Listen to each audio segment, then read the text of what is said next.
Jadi seperti biasa pertanyaannya, apa betul sih ini pemerasan ya menurut pasal yang didakwakan yaitu pasal 27B ayat 2 Undang-Undang ITE ya. Kemudian pasal 369 ayat 1 KUHP gitu ya. Iya, iya betul, jangan sembarangan. Nah, teman-teman, dalam hukum ya, unsur pemerasan di pasal 27B ayat 1 KUHP ya. Ayat 2 KUHP dan pasal 369 ayat 1 KUHP itu dia harus ada ancaman atau tekanan ya terkait dengan apa pencemaran atau membuka rahasia. Kemudian untuk mendapatkan keuntungan secara melawan hukum gitu ya. Kemudian apa untuk yang undang-undang ITE-nya dilakukan melalui media elektronik ya. Tapi tentunya semua unsur tersebut harus bisa dibuktikan dan terpenuhi secara kumulatif. Artinya semua unsurnya harus terpenuhi semua, teman-teman. Jadi dia nggak bisa satu saja. Jadi misalnya mendapatkan keuntungan 4 miliar, apakah itu sudah bisa masuk pemerasan menurut pasal 27B ayat 2 Undang-Undang ITE dan pasal 369 ayat 1 KUHP? Itu belum. Ya, belum. Jadi unsurnya apa? Unsur lainnya gitu supaya bisa terpenuhi, supaya bisa dijerat, supaya bisa diponis dengan pasal yang didakwakan. Cari lagi unsur yang lainnya, yaitu unsur mengancam, memberikan tekanan atau mengancam dengan cara mencemarkan nama baik. Nah, itulah yang sedang diuji oleh lembaga peradilan kita saat ini, yaitu Pengadilan Negeri Jakarta Selatan, gitu teman-teman ya. Maka dari itu pada tanggal 17 Juli tahun 2025 nanti, menurut info yang beredar, hakim akan mengeluarkan putusan sela ya. Nah, ini teman-teman juga jangan sampai keliru ya. Putusan sela itu bukan akhir, tapi ini adalah pintu masuk ya, teman-teman. Jadi kalau saja eksepsi dari Nikita Mirzani diterima, maka dakwaan gugur. Dan kalau ditolak pun, maka masuk ke pokok perkara. Jadi nanti tanggal 17 itu bukan menentukan Nikita Mirzani bersalah atau tidak. Nanti teman-teman jangan salah paham. Jadi seandainya nanti seandainya nanti diputus putusan selanya apa dianggap eksepsinya tidak relevan ya, maka akan masuk ke pokok perkara. Itu bukan berarti Nikita Mirzani bersalah, tetapi majelis hakim lebih berminat untuk masuk ke tahap pembuktian gitu ya, biar terang benderang kasusnya. Tapi juga ketika nanti eksepsinya diterima, itu bukan berarti Nikita Mirzani juga bebas secara serta-merta ya. Artinya dakwaan secara formil tidak dapat dilanjutkan ke pembuktian gitu ya. Jadi dakwaan dakwaan dari jaksa itu dianggap cacat ya. Jadi jaksa bisa saja melakukan dakwaan ulang ya dengan strategi yang berbeda gitu teman-teman. Jadi nanti jangan GR juga, jangan murung juga gitu ya. Ketika nanti putusan selanya diterima, jangan kegeeran. Tapi ketika putusan selanya ditolak juga jangan sedih gitu. Artinya putusan sela itu bukan vonis, teman-teman. Itu kata kuncinya ya. Jadi putusan sela itu semacam penyaringan awal ya. Apakah dakwaan jaksa sudah memenuhi syarat formil ataukah belum. Jadi ini penting ya. Karena dari sini kita bisa melihat apakah proses hukumnya sesuai dengan prosedur, apakah ada kelemahan dalam konstruksi dakwaan yang didakwakan oleh jaksa. Jadi kita sebagai masyarakat tentunya berhak untuk mengamati ya, tapi juga harus menjaga objektivitas, teman-teman.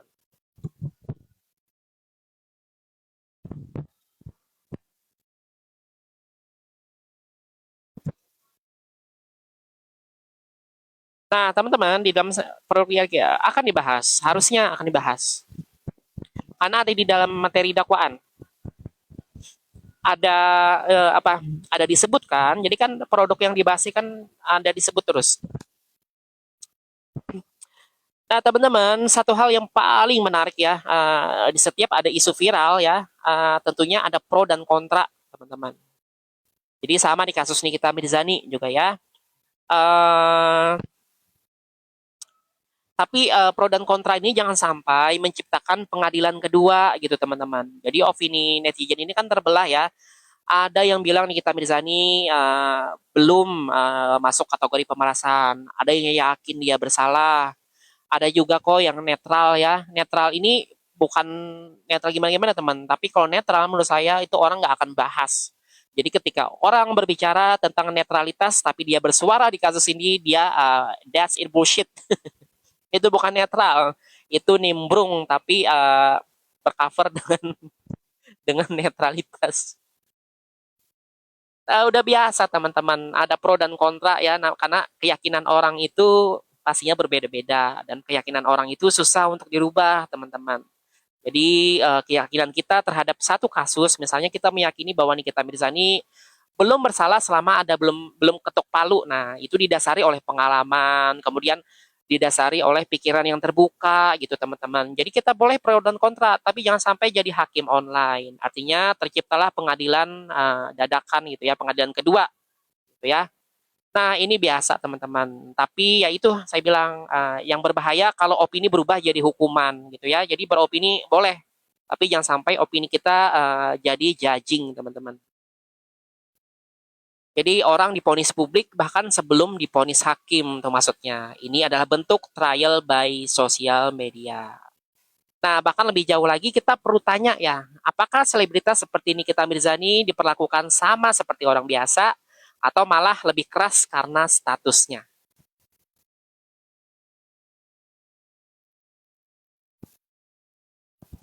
Oke, that's his question.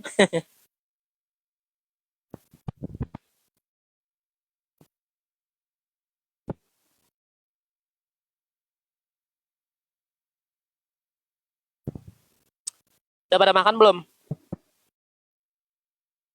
Lebih keras kayaknya. Ya mungkin juga gini.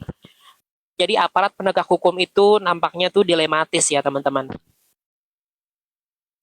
Mau dilembutin korban yang teriak ya kan? Mau dikerasin dibilang terlalu keras. Jadi kasihan sebenarnya aparat penegak hukum yang menangani kasus ini ya. Kasihan dalam artian ya dilematis gitu. Satu sisi mau hal-hal yang sepele aja kan ada yang protes ya. Gitu. Ya serba salah betul.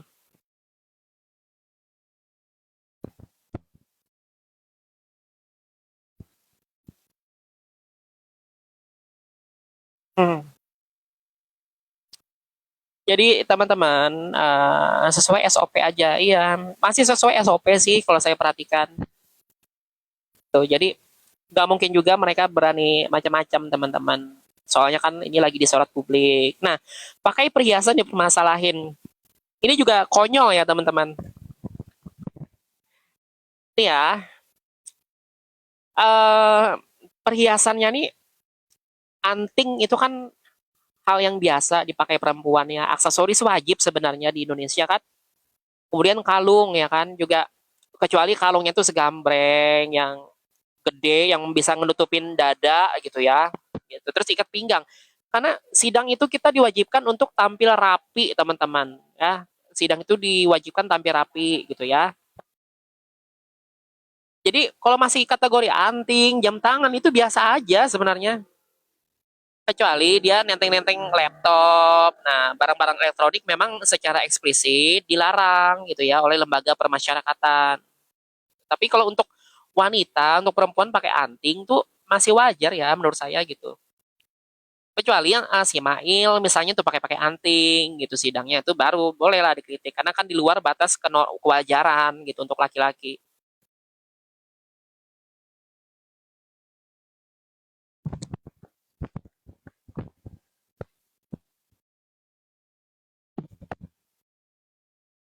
Gitu.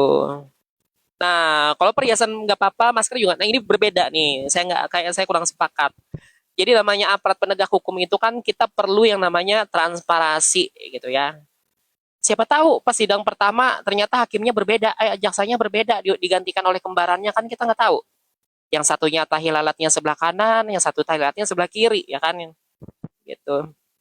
Jadi ketika ketika aparat penegak hukum yang menangani kasus secara publik yang notabene-nya sidang terbuka ya artinya kan kita butuh transparansi berbeda dengan kita masyarakat biasa gitu ya. Canda. Ya kan siapa siapa tahu gitu hakim apa jaksanya diculik pas habis pulang kemarin kan diculik sama pendukungnya Nikmir gitu ya. Jadi canda ya guys. gitu. Ternyata laki-laki gitu pas sidang keduanya gitu, gara-gara pakai masker.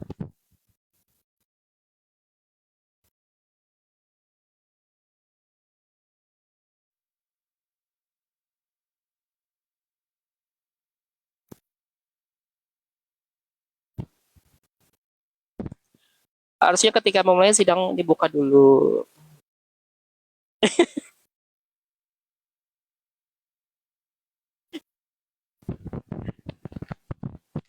Gitu. Ya kali jasanya minta body double.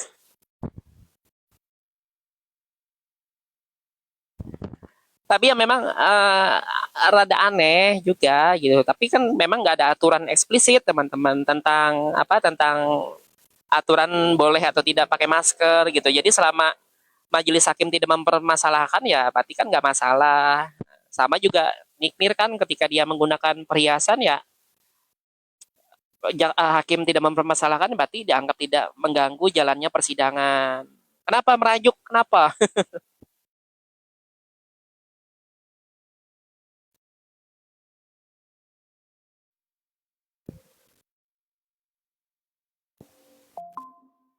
Nah, iya, kan biasa iya betul tuh. Saya baru nggak tuh. Tuh kali kalau Kalibra dia praktisi, teman-teman. Jadi kalau saya kan bukan praktisi, jadi saya kalau saya berdasarkan textbook aja gitu ya. Kalau kalau Kalibra orang lapangan tuh, biasanya diminta ya identitas gitu ya, identitas JPU-nya bener nggak. Makanya saya bilang tadi siapa tahu jaksanya berubah gitu ya pas sidang kedua beda gitu ya. Kenapa merajuk kenapa? Merajuk.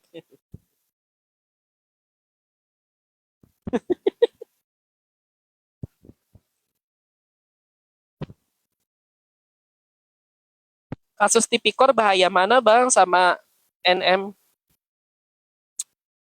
Sebenarnya namanya tindak pidana tuh sama aja.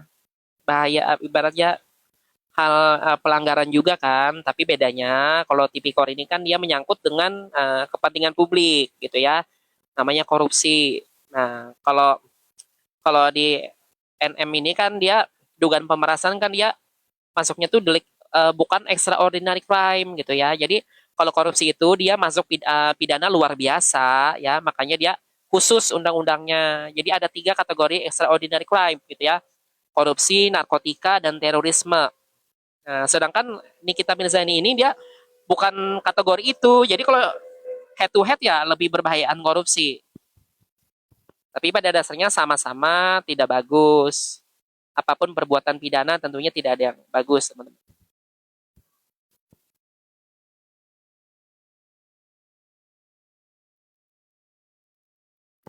Ah, meraju.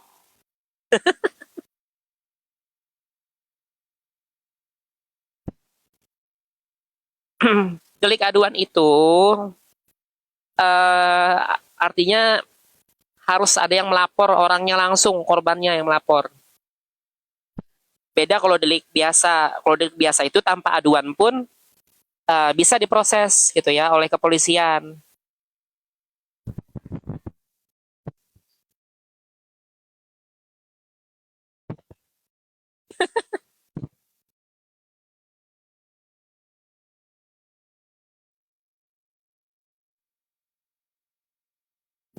Itu bedanya.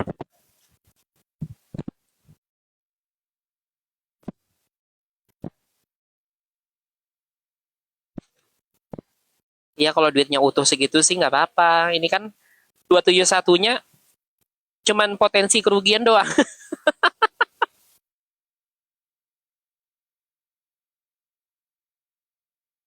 Kalau beneran ada segitu sih masih mending gitu.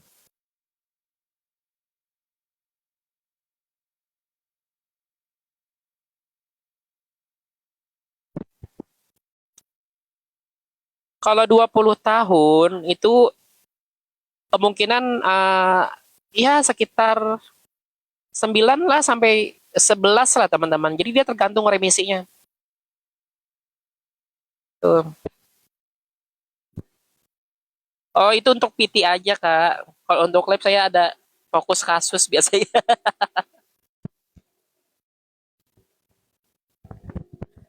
Jadi tuh saya tuh ke depannya pengen bikin PT yang relate dengan kehidupan kita-kita gitu teman-teman. Jadi saya kan kemarin itu melihat analisis data ya penonton-penonton saya gitu. Nah, ternyata saya perhatikan penonton saya itu 85% perempuan gitu ya. Dari umur 18 tahun sampai umur 55 dan mayoritas sekitar umur 30 sampai 45 gitu ya. Makanya saya PT-PT saya ya yang lebih umum aja gitu. Jadi nggak ketergantungan dengan isu-isu viral lagi gitu insya Allah. Jadi kan apa tentang apa fenomena utang piutang di media sosial gitu ya. Kemudian tentang fenomena apalagi tetangga yang julid gitu nanti besok ada nanti PT-nya pokoknya yang relate lah sama kehidupan emak-emak Indonesia.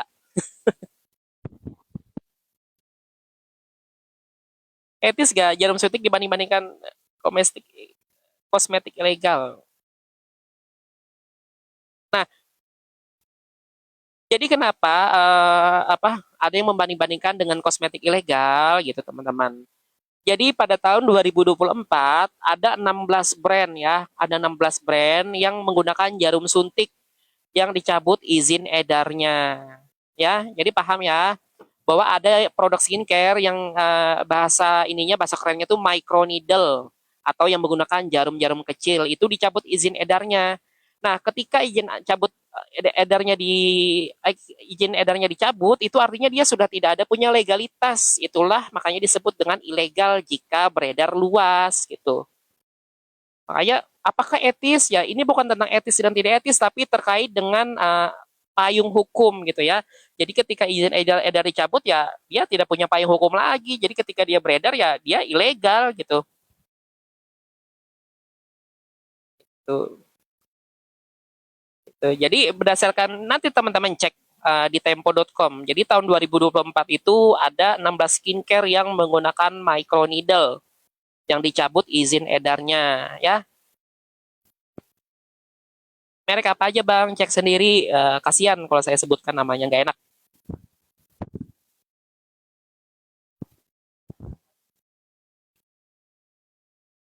Tapi kenapa BPOM memberikan izin? Nah, gitu ya. Ya kan terkadang terkadang ini kan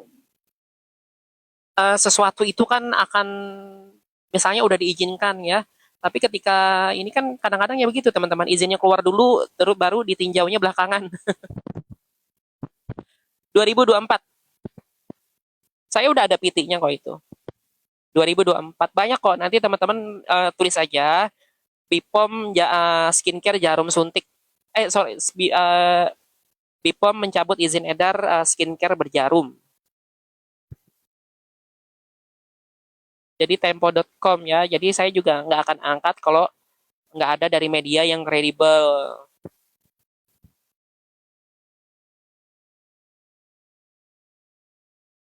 Kalau di Tempo tuh 2024. Apa, Dek? Iya, iya. Bukannya jarum suntik itu kesehatan memang udah legal kan di Menteri Kesehatan. Bukannya jarum suntik kesehatan itu jarum yang mana?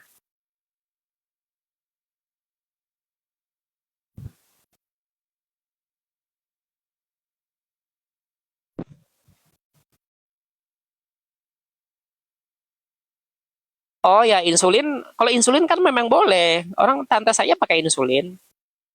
Itu boleh. Tapi kan konteksnya insulin sama produk skincare yang berjarum kan beda. Gelar AAEM. Saya nggak, ini teman-teman, kalau yang bersifatnya personal tuh saya nggak mau tanggapin. Gitu. Tapi saya udah cek ya, saya udah cek beliau terdaftar di ID. Tapi untuk AAM-nya saya nggak kurang paham ya. Gitu. Makanya ketika nama beliau terdaftar di ID ya, saya rasa tidak ada hal yang perlu dipermasalahkan gitu.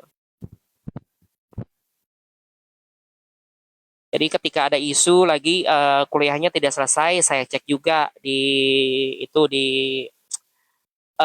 PP Dikti ada. Bahkan beliau sedang masuk S2 ya, tapi belum selesai tentang biomaths gitu. Tuh.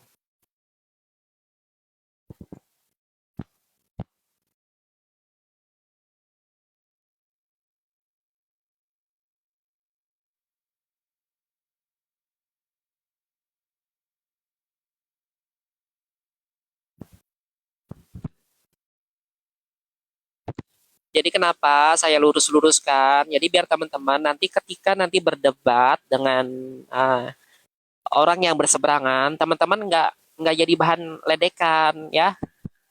Jadi kita juga kalau ada yang keliru, kita saling mengingatkan teman-teman. Jadi kalau netizen channel juga ada yang keliru, tolong diingatkan saja.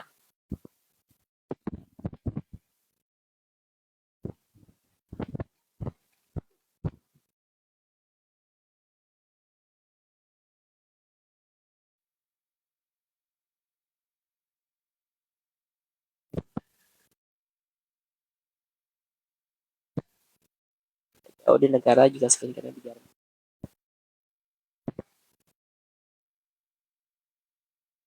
Udah pada makan belum teman-teman di bawah nih?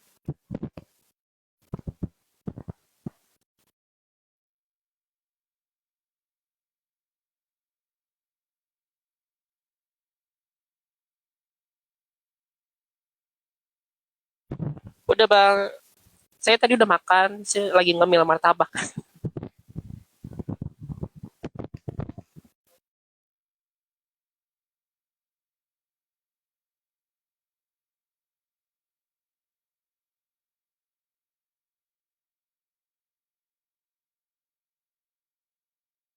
Di Taiwan gimana skincare-nya kami kok?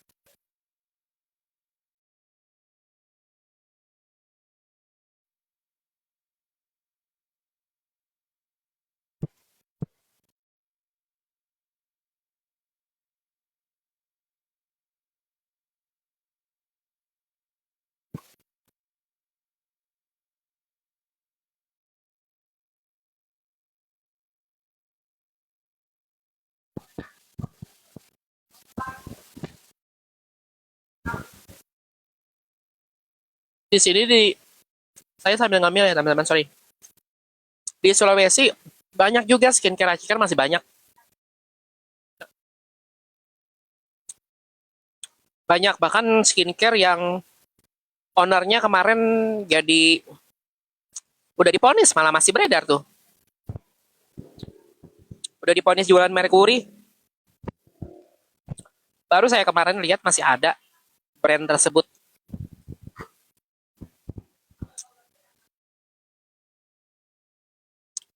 Susah kenapa susah diberantas ya teman-teman? Karena budaya kita nih suka yang putih instan gitu. Jadi putih is beautiful gitu kan, moto orang Indonesia. Jadi ketika ada skincare yang putih instan ya cepat ya pada mau gitu. Dia tuh juga masih ada. Itu malah lebih aneh lagi.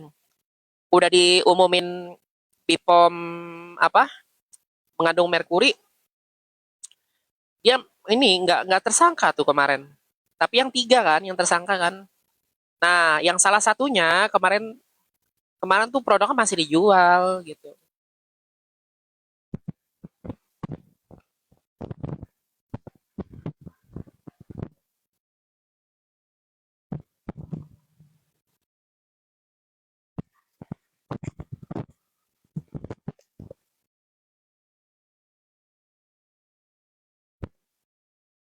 Iya, masih dijual. Jadi saya kemarin tuh kan lagi nyari-nyari baju sewa buat acara pengantin gitu teman-teman. Nah di etalasenya tuh masih dijual skincare itu. Kan kemarin baru ponis tuh. Tahu kan? Gak usah sebut nama ya. Yang kemarin ponis yang tuntutannya gede tapi putusnya kecil tuh masih jual.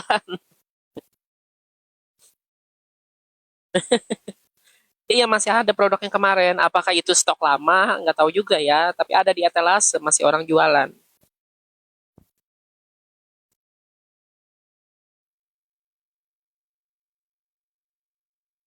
Kalau yang satunya, yang inisial F itu jualan juga. Cuman nggak tahu yang ditetapkan ada kandungan berbahayanya tuh masih dijual atau enggak, tapi itu ada juga, masih jualan juga. Yang nggak saya lihat tuh yang satunya, yang cowok. Itu udah nggak ada beredar. Tapi kalau yang dua tuh masih ada.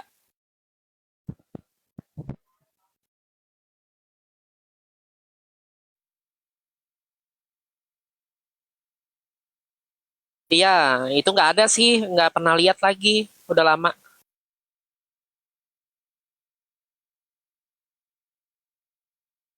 Kan apoteker itu dia.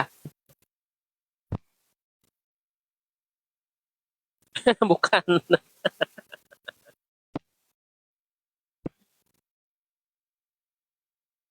Eh,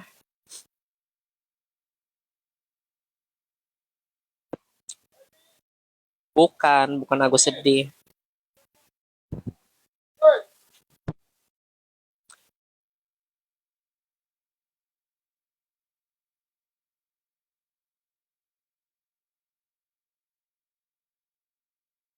Lalu pernah nggak mikir atau menghitung kenapa owner skincare cepat kaya?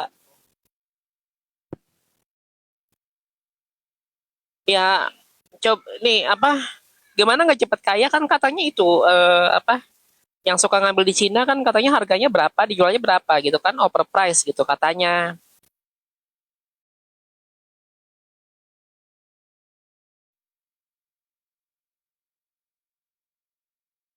Kalau saya malah nggak pakai skincarean loh, cuman pakai sabun, apa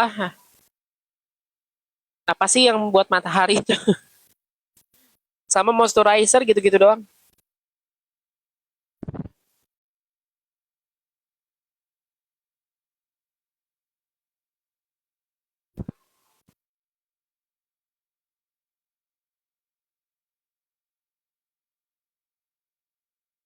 Oh, itu skincare juga ya?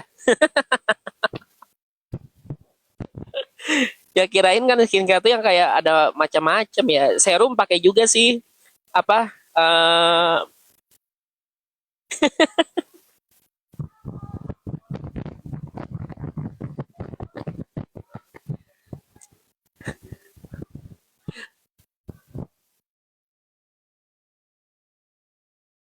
Kulenya bangga sekali sama kulit anaknya ya kayak mamanya.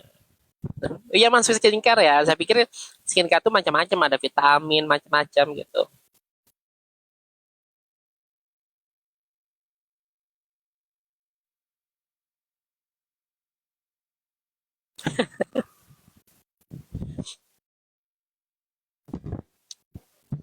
Tapi saya nggak pernah teman-teman pakai apa? Pakai skincare apa saya yang brand-brand baru gitu.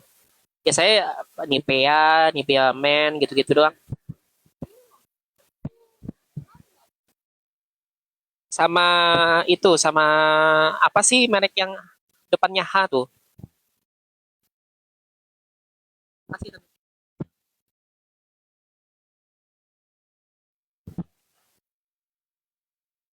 ya udah lu Miku jualan aja, beli di sana.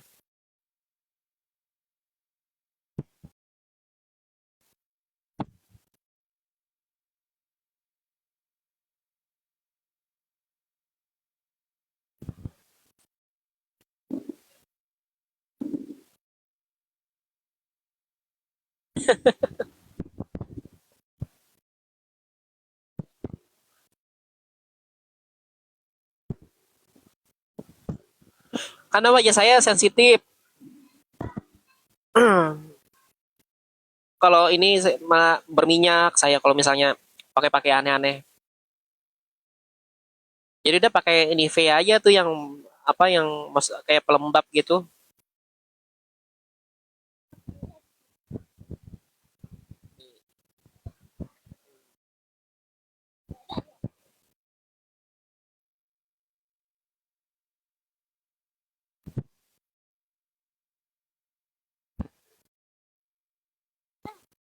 Ada memang.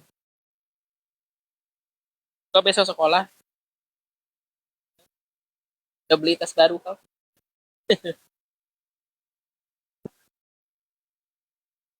Nah, Miku tuh jualan skincare,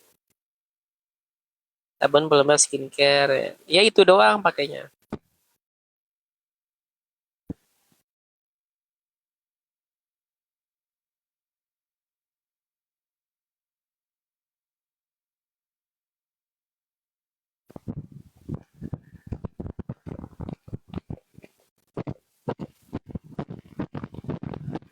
Saya Nivea sih, Nivea. Kalau sunscreen ganti-ganti, seketemunya aja kalau sunscreen saya.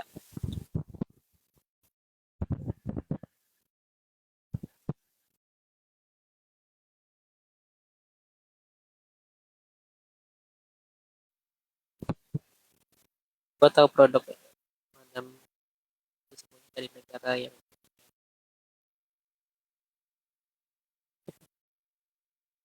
Berarti bener tuh isu overprice-nya bener nggak?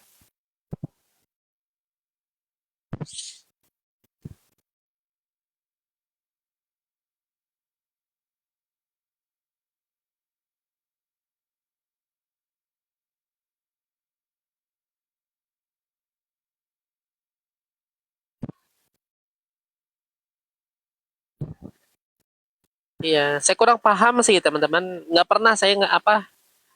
Saya tahu-tahu bahwa produk skincare kita lokal kita nih booming gitu ya. Baru pas ada huru hara ini, saya nggak tahu dulu-dulu tuh, nggak ngikutin, nggak berminat juga lihat-lihat ininya gitu.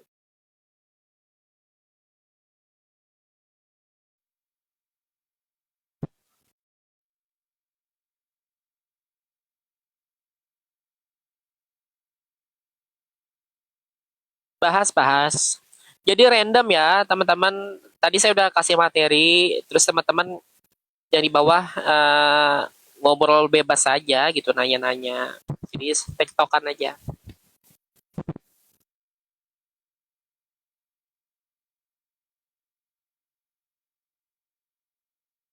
Nah, sidang Nikmir itu ingat ya, tanggal 17 itu nanti putusan sela ya, bukan vonis.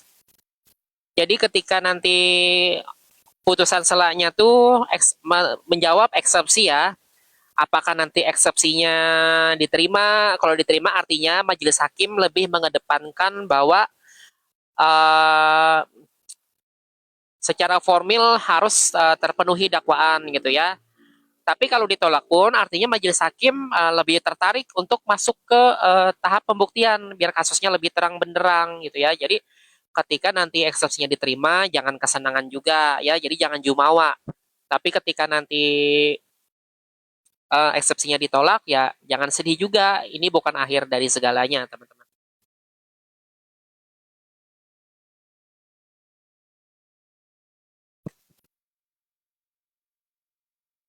PT siapa? Nih, PT kemarin itu 100% betul bahwa eksepsi Nikita Mirzani ditolak oleh jaksa. Tapi teman-teman, siapa sih jaksa? Apa tugasnya jaksa penuntut umum? Jaksa itu tugasnya untuk menuntut. Tidak mungkin jaksa menerima eksepsi ya. Yang memutuskan nanti hakim gitu ya. Jadi kalau ibarat dalam sebuah pertempuran, jaksa itu adalah lawan dari Nikita Mirzani di ruang sidang. Jadi apapun yang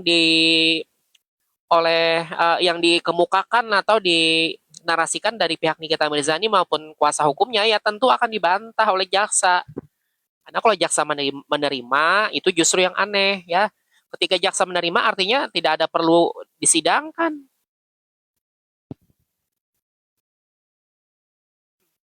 Itu jadi teman-teman ingat bahwa di situ ada 3 penegak hukum ya di persidangan. Ada pengacara, tugasnya untuk membela terdakwa. Apapun yang dikatakan oleh pengacara tentunya untuk kepentingan hukum dari dari kliennya yaitu terdakwa. Kemudian ada jaksa penuntut umum. Jaksa penuntut umum tugasnya untuk mewakili negara ya, untuk menegakkan hukum. Ya, yang mengendalikan perkara itu namanya disebut dengan dominus litis, jaksa.